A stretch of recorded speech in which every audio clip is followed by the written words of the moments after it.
तो उनको 12th के बाद जो कुछ प्रोफेशनल डिग्री है वहां उनको करके आगे जॉब की तरफ मूव ऑन करना चाहिए। तो ये एकदम क्लियर है। साइंस, आर्ट्स, कॉमर्स, उनके पास भी कुछ सवाल हैं, तो पहले उनको सुन लेते हैं।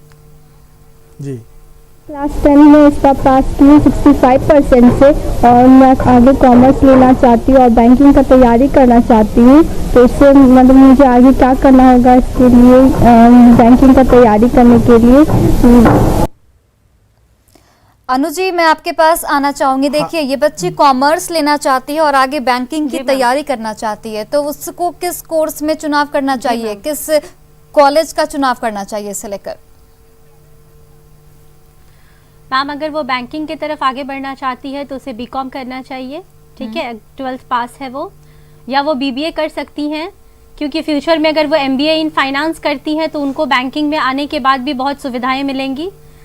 और रही बात बैंकिंग के प्रिपरेशन की मैम, तो we have so many online courses available. अगर वो अपने ग्रेजुएशन के साथ, मान लीजिए ग्रेजुएशन अगर वो रेगुलर कोर्स कर रही हैं तो उन्हें इतना वक्त नहीं मिल पाएगा कि वो अपना कोचिंग भी कर सकें और ग्रेजुएशन भी कंप्लीट कर सके। इसमें फिर कहीं ऐसा ना हो जाए कि बच्ची ग्रेजुएशन करने में असक्षम हो जाए, किसी तरीके से उसे पढ़ाई का ओवर प्रेशर हो जाए। तो ऐसे सीन में अगर वो ग्रेजुएशन कर रही हैं तो वो ऑनलाइन कोर्सेज कर सकती हैं, घर बैठे बहुत अच्छे अच्छे कोर्सेज अवेलेबल हैं। मैंने पहले भी कहा है कि we have internet facility now, तो हम लोग बहुत खुद को बहुत स्ट्रॉन्ग फील करते हैं, जो हमारे समय में नहीं था। आज के बच्चों के पास तो बहुत सारी सुविधाएं हैं, तो वो कर सकती हैं। रेगुलर प्रैक्टिस करनी होगी।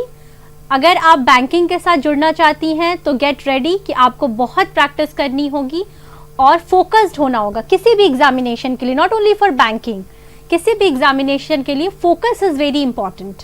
और सबसे बड़ी बात है determination, yes I have to do this, ये वाला डिटर्मिनेशन होना चाहिए जी। अगर हमारे अंदर ये बात है कि हाँ मुझे करना है और मैं करूंगी, तो हो जाएगा, कोई बहुत बड़ी बात नहीं है। टेस्ट सीरीज दीजिए।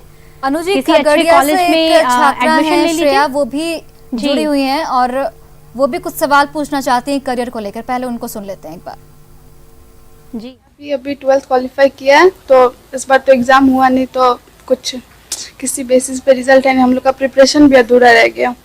तो अभी मुझे नीट के लिए प्रिपरेशन करना है, तो मुझे कुछ अच्छे कॉलेजेस के नाम चाहिए और इंस्टीट्यूट, कि मुझे पता नहीं है किसमें सही होगा नहीं होगा। बस मैं ऑफलाइन भी ऑनलाइन दोनों करना चाह रही हूँ, तो मुझे कुछ सजेस्ट करे, कुछ नेम वगैरह। अभिनव जी, मैं आपके पास आना चाहूंगी। इस बच्ची को नीट की तैयारी करनी है और उसको कॉलेज की अभी समझ नहीं आ रही है कि वो आगे किस कॉलेज में जाए, उसके बारे में बताइए। बच्ची ने एक बहुत अच्छा सवाल पूछा है। मैं बच्चे को सारे बच्चों को बताना चाहूँगा कि अगर आपको पता है कि आपको करना क्या है, तो सबसे पहले ये सोचिए कि उसके बेस्ट कॉलेजेस क्या हैं। मैं नाम तो बता रहा हूँ आपको, और always dream for the best thing. अगर डॉक्टर बनना है तो एम्स से बनना है, ग्लोबली रिकॉग्नाइज्ड इंस्टीट्यूशन है, गवर्नमेंट फंडेड इंस्टीट्यूशन है। आपके पेरेंट पर और आपको बहुत कम एक्सपेंसेस पड़ेंगे और इसकी डिग्री पूरे वर्ल्ड में रिस्पेक्ट के साथ देखी जाती है। सबसे पहला एजेंडा होना चाहिए, प्रायोरिटी पे होनी चाहिए AIIMS. Then if not AIIMS के भी बहुत सारे अलग अलग कैंपसेस हैं। उसके बाद सबसे पहले सोचना चाहिए कि आप जहां से बिलोंग करती हैं उस स्टेट के सबसे अच्छे कॉलेजेस, पीएमसीएच, एनएमसीएच, या तो आप घर से बाहर जाएंगी तो सबसे अच्छे इंस्टीट्यूशन में जाएंगी, बेस्ट ऑफ दिस कंट्री। नहीं तो फिर आप अपने स्टेट में रहेंगी, वहां पढ़ेंगी। नहीं तो फिर दिल्ली मौलाना आज़ाद कॉलेज, बहुत सारे college, king George medical college Lucknow, IGIMS Patna, या तो आप शहर से बाहर जाएंगे डॉक्टर की तैयारी करने, MBBS का ग्रेजुएशन प्रोग्राम करने, तो बेस्ट में जाएंगी। नहीं तो फिर अपने स्टेट में रह करके करेंगे, अपने फैमिली के पास रह कर करेंगी।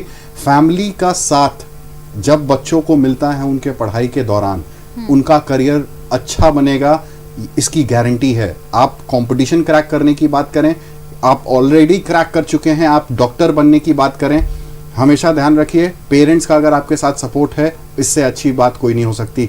दूसरी सबसे जरूरी बात जो बाकी सारे बच्चों ने पूछा, और एक चीज कमी की वजह से इस प्रोग्राम को अभी क्लोज करना पड़ेगा। और आप चारों का बहुत बहुत धन्यवाद हमसे जुड़ने के लिए। और जितने भी दर्शक हमारे साथ जुड़े हुए हैं, अगले रविवार भी हम इसी तरीके से आपके साथ जुड़ेंगे और इसी तरह आप अपने सवाल हम तक पहुंचाइए और हम आपके सभी सवालों का एक अच्छा सा उत्तर देने की कोशिश करेंगे। तो फिलहाल के लिए बस इतना ही। आप देखते रहिए न्यूज़ 18 बिहार झारखंड।